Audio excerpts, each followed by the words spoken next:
यार मेरे पास तो कोई है ही नहीं जिससे मैं इंग्लिश में बात कर सकूँ, इसी वजह से मेरी इंग्लिश स्पीकिंग अच्छी नहीं है। हाँ यार, मतलब प्रॉब्लम ही यही है कि कोई मिलता ही नहीं है। उसकी फैमिली में तो ना बहुत सारे लोग इंग्लिश में बात करते हैं, तो हर रोज़ जब इंग्लिश में बात करते तो प्रैक्टिस हो जाती है एंड सो उसकी इंग्लिश स्पीकिंग कितनी अच्छी है। हाँ यार, वो कॉन्फिडेंट भी बहुत ज़्यादा है ना, उसके अंदर तो कितना ज़्यादा कॉन्फिडेंस है, कभी भी स्टेज पे जाकर बात कर लेता है। यार confidence is lacking with in me. मुझे इंग्लिश में बोलना आता तो है बट वो कॉन्फिडेंस ही नहीं है जिससे मैं स्टेज पर जाकर आराम से बात कर सकूँ। तो ये सारे मेरे खुद के सेल्फ डाउट्स हैं जो हमेशा मेरे दिमाग में कॉन्स्टेंटली चलते रहते थे कि यार अगर इंग्लिश में अच्छा बोलना है, अगर स्टेज पे अच्छा बोलना है, तो हमें एक ऐसी सराउंडिंग में होना बहुत ज़्यादा ज़रूरी है जो कि इंग्लिश बोल रही हो, जो कि खुद भी सेल्फ इम्प्रूवमेंट चाहती हो। बट जब मैंने खुद चीज़ें शुरू करी, मेरे पास ऐसा कोई सराउंडिंग नहीं था, मेरे पास ऐसे कोई लोग नहीं थे जो बहुत ज़्यादा इंग्लिश में बोलते हों। But then also I just tried to improve myself and धीमे धीमे धीमे धीमे चीज़ें होती गई, अपने आप ऐसे सराउंडिंग बनता गया, अपने आप अपॉर्चुनिटीज़ दिखती गई जिसमें मैं बोल सकती हूँ एंड धीरे धीरे करके चीज़ें इम्प्रूव होती गई and even English speaking improve होती गई। So in this video I just want to tell you simply my journey. मैंने कैसे चीज़ों को इम्प्रूव किया, मैंने कैसे अपनी इंग्लिश को इम्प्रूव किया। फ्रैंकली स्पीकिंग मैं बहुत ज़्यादा हटती थी कि यार इससे बात ना करना पड़े, इंग्लिश बहुत अच्छा बोलती है, मैं तो बोल ही नहीं पाती हूँ। या फिर मैं पार्टीज़ में जाना अवॉइड करती थी where we had to meet a lot of people, क्योंकि वहाँ जाकर ऑलमोस्ट सब लोग इंग्लिश में बात करते थे बट ऐसा लगता था कि बहुत ज़्यादा फ्लुएंट नहीं बोल पा रही हूँ मैं, या फिर अपने थॉट्स को एक्सप्रेस नहीं कर पा रही हूँ। मुझे पता है कि मुझे क्या बोलना है, मुझे ये भी पता है कि कैसे एक्सप्रेस करते हैं, but at the moment words ही नहीं याद आते थे कि यार इसके साथ क्या बोलूँ, इसके साथ कौन सा अच्छा लगेगा। हिंदी में तो मुझे पता है कि क्या फ्रेम करना है बट इंग्लिश में मैं उसको कैसे लाऊँ। वो सारी चीज़ें फेस करी हैं एंड मुझे लगता है कि वो ओवर टाइम मैंने ओवरकम करी हैं। So if you are someone who is willing to know कि एक कैसी जर्नी थी, क्या-क्या चीज़ें मैंने सीखी, कैसे मैंने एक्सपेरिमेंट किया। So in this video I am telling all about this. Make sure you watch till the end and also don't forget to subscribe to my YouTube channel first. तो पहली चीज़ जो मैंने एक्सपेरिमेंट करी वो है लिसनिंग। मुझे ऐसा लगता है कि अगर आपको कहीं पे बोलना है तो उससे ज़्यादा इम्पोर्टेंट है आप सुनो। सुनो उन स्पीकर्स को जो आपको बहुत ज़्यादा मोटिवेट करते हो, जिनको आप सोचते हो कि ये बहुत ही अच्छा बोल रहे हैं, अच्छे से अपने थॉट्स एक्सप्रेस कर रहे हैं, उनको आप सुनो एंड उनके फ्रेजेस याद करने की कोशिश करो कि कैसे वो बोल रहे हैं, कैसे वो बिगिन कर रहे हैं, कैसे वो एंड कर रहे हैं, कैसे वो थैंक कर रहे हैं। उनके वो फ्रेजेस याद करना शुरू करो। तो मैंने क्या किया, मैंने बहुत सारे यूट्यूब ऐसे वीडियोज़ थे जो कि मुझे लगता था कि यार ये लोग बहुत अच्छा बोल रहे हैं, है ना? तो मैंने क्या किया कि उनके कुछ-कुछ ऐसे सर्टेन वर्ड्स थे, जैसे कि hi guys welcome back to my YouTube channel. तो ये जितना फ्लो में मैंने भी चीज़ें बोली, ऑल्दो मैं इतनी सारी बात बोल चुकी हूँ तो बहुत ज़्यादा फ्लो में आ गया है, बट ये सारी चीज़ें मैंने कहीं न कहीं से सीखी हैं, राइट? उसको मैंने लिखा, उसको मैंने बार-बार प्रैक्टिस करी। तो सबसे पहली चीज़ है लिसन करना कि कैसे फ्लो में बोलना है, क्या बोलना है, कौन से लैंग्वेज में, अगर थैंक यू बोलना है, thanks and have a nice day. तो ये जो वर्ड, जो फ्रेज़ आया उसको याद करना पड़ेगा। वो याद कैसे होगा? आप बार-बार, बार-बार प्रैक्टिस करोगे तो। तो मेक श्योर करो कि आप बहुत ज़्यादा लोगों को सुन रहे हो।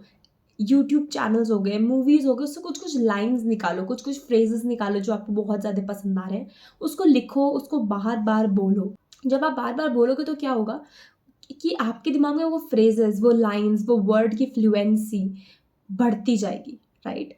तो ये फर्स्ट थिंग है listening, which I think is the masterpiece, जिसकी वजह से बहुत ज़्यादा चीज़ें मेरी इम्प्रूव हुई हैं क्योंकि मुझे वर्ड्स याद हुए हैं, मुझे नई वोकैब्युलरी मिली है, राइट? तो first thing that I would like to press on would be listening.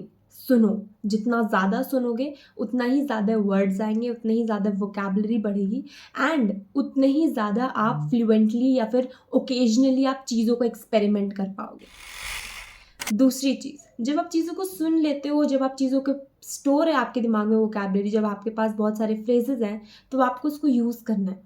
अब ये यूज़ कैसे करें? मैंने कैसे किया है, मैंने बहुत जुगाड़ू तरीका अपनाया था। मेरे पास कोई दोस्त नहीं था बोलने के लिए। कोविड का टाइम था जब मुझे ये अर्ज आया था कि यार मुझे भी बोलना चाहिए, मुझे भी अच्छा लगता है बोलना या फिर मुझे एक्सप्रेस करना है अपने थॉट्स। तो मैंने क्या किया कि मैं हर रोज़ की अपनी वीडियो बनाती थी। मैं अपना कैमरा ऑन कर लेती थी। मैं आपको यहाँ पे कुछ शॉर्ट्स भी दिखाऊँगी, यहाँ पे मैं लगा दूँगी अपने जिसमें मैं अपना डे प्रैक्टिस कर रही होती हूँ। तो उसमें मैं क्या करती थी कि 2-3 मिनट के अंदर मैं अपनी डेली जो मैंने काम किया है, आज मैंने क्या-क्या सीखा, मैंने किससे इंटरैक्ट किया, आज मेरा कॉलेज कैसा था, वो सारी चीज़ें मैं बोलती थी और मैं ट्राई करती थी कि जो चीज़ें मैंने सीखी है ना वीडियोज़ से, वो चीज़ मैं इसमें इम्प्लीमेंट करूँ। जैसे कि हाय एवरीवन या फिर that's all for the day, thank you, see you tomorrow. ये सारी चीज़ें मैं चाहती थी कि मैं उसमें इंक्लूड करूँ अपने जब भी मैं बोल रही हूँ। तो जब मैं वो सेशन अपना वो रिकॉर्ड करती थी, तो उसके बाद मैं उसको 3-4 बार सुनती थी कि यार शायद यहाँ पे जो मैंने पॉज़ लिया है ये गलत लिया है, अगली बार मैं इसको याद रखूँगी। ठीक है, मैं शायद आज अच्छा नहीं इंट्रो दिया है, कल मैं इंट्रो इम्प्रूव करूँगी। आज मैंने एग्ज़िट अच्छा दिया, अरे वाह! ये तो बहुत अच्छा लग रहा है, ये मैं इतना पॉज़ ले रही हूँ तो बहुत अच्छा लग रहा है। तो जब आप अपनी ही वीडियोज़ देखते हो, अपनी ही वीडियोज़ जज करते हो, तो आप अपने को बहुत ज़्यादा क्रिटिक्स से देखते हो, ठीक है? कि यार ये नहीं, ये सही है। तो आप अपने आप को इम्प्रूव कर पाते हो। तो second thing was recording your own self. मुझे 4 लोग नहीं चाहिए थे बात करने के लिए, मैं खुद से बात करी थी and that's how I started improving my own English. Okay? खुद से क्वेश्चंस पूछो। So hi Mansi, how was your day? And आप खुद से आंसर करो। इंटरव्यू लो अपने आप का। खुद से क्वेश्चंस पूछो कि so can you please tell me how was your day was? और maybe like so where did you go today? कुछ भी इस तरीके का। तो आपके पास क्या होगा कि आपके पास बोलने के लिए, आंसर देने के लिए चीज़ें होंगी। शुरू-शुरू में बहुत ज़्यादा टफ लगेगा कि यार कैसे बोलूँ? कैसे बोलूँ कि मैं वहाँ गई थी, फिर वहाँ से ये हो गया, आज का दिन बहुत बेकार था। Start learning phases. इसी वजह से मैंने लोगों की वीडियोज़ देखने लगी, ठीक है? उन लोगों के व्लॉग्स देखो जो इंग्लिश में बात करते हैं, तो वो डेली जो-जो चीज़ें बोलते हैं आपको याद होते जाएँगे उनके वर्ड्स, राइट? ये सेकंड थिंग थी जो मैंने इम्प्लीमेंट करी एंड मुझे लगा बहुत ज़्यादा अच्छा है, तरीका है। इससे बहुत ज़्यादा इंग्लिश इम्प्रूव होती है एंड सेकंडली आप खुद के क्रिटिक्स बन जाते हो, तो आप इससे ज़्यादा इम्प्रूव कर पाते हो कि यार हाँ, ये बेस्ट थिंग है, ये अच्छी करी, ये आज अच्छी नहीं करी, कल करेंगे। या कहीं बाहर जा रहे हो, स्टार्ट रिकॉर्डिंग योरसेल्फ जहाँ पर आपको लगे। और may be one thing also I did was speaking in the front of mirror. बहुत लोग कहते हैं कि नहीं हो पाता है, नहीं अच्छा लगता है, बट मुझे लगता है कि जब आप अपनी आँखों में देख के बातें करते हो ना, बहुत ज़्यादा इम्प्रूवमेंट आता है उससे। यू जस्ट फ़ील कि आप किसी और से बात कर रहे हो। आई तो स्टार्टेड टेकिंग इंटरव्यूज़। मानसी एक इंटरव्यू लेता है आज का, what how was your day? What did you eat? Why are you feeling low? तो आप जब अपने आप से कम्युनिकेट करते हो, अपने थॉट्स कम्युनिकेट करते हो, आप नॉर्मल लैंग्वेज में जब बात करना शुरू कर देते हो, that is how you start speaking in English. And the third one was again practicing in debates, competitions, participating in lot of presentations. तो अब क्या होता था, जब कॉलेज में कभी भी कहीं प्रेजेंटेशन देनी होती थी, मैं हमेशा आगे हो जाती थी कि हाँ मुझे देना है। इससे क्या होता था कि मुझे अपॉर्चुनिटीज़ मिलती जाती थी जहाँ पे मैं स्पीक कर रही हूँ। सी, जब तक हम 4 लोगों के सामने नहीं बोलेंगे तब तक हमारा वो कॉन्फिडेंस बिल्ड नहीं होगा, ये बात तो मुझे पता थी।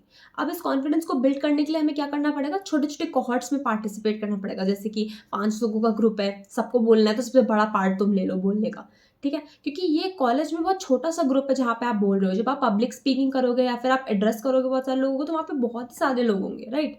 तो 5, 6, 10 उन लोगों के बीच में प्रैक्टिस करना इज़ वेरी, वेरी ईज़ी। तो मैंने बहुत सारे कॉम्पिटिशन में पार्ट लेना शुरू किया। शुरू-शुरू में मैं बहुत ज़्यादा फंबल करती थी कि कैसे बोलेंगे, क्या होगा? एंड होता था वो फंबलनेस, बट विद टाइम मैं समझ गई कि ठीक है, फंबल इज़ ओके।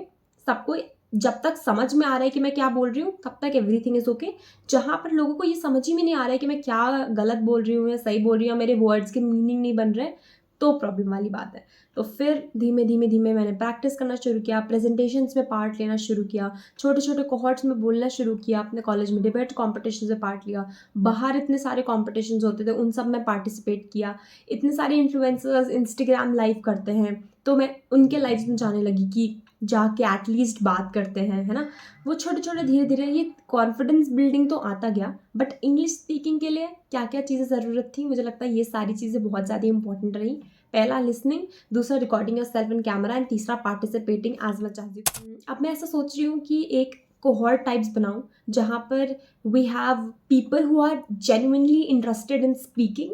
तो this is something not included in the video. ये एक मैं अलग से पार्ट बता रही हूँ कि मैं ऐसा सोच रही हूँ कि एक ऐसा कोहॉर्ट बनाऊँ जहाँ पर we can practice English, practice speaking, gaining confidence in all of that, grooming ourselves, developing our own persona. तो वो सारी चीज़ें के लिए आई डेवलप डिस्कॉर्ड चैनल, ठीक है? उसमें केवल प्रीमियम लोग होंगे जो एक्चुअली बहुत ज़्यादा इंटरेस्टेड हैं। उसका एक मैं इंटरव्यू प्रोसेस लूँगी, जहाँ पे सिर्फ उन लोगों को ही एंट्री मिलेगी जो सच में बहुत ज़्यादा इंटरेस्टेड हैं सीखने के लिए। बिकॉज़ सब लोग बोलते हैं कि मुझे सीखना है, बहुत सीखना है, बट काफ़ी कम लोग होते हैं जो जेन्युइनली इंटरेस्टेड होते हैं. एंड बिलीव मी, मैं जेन्युइनली इंटरेस्टेड थी सीखने के लिए public speaking and coming up and speaking up your own thoughts, and this is was the only reason why I was able to learn a lot of things, why I was able to get out of my fear of speaking, why I was able to express my thoughts, because I genuinely wanted to. And this is the reason why I'm going to make a cohort, but that will be limited to the people who are genuinely interested.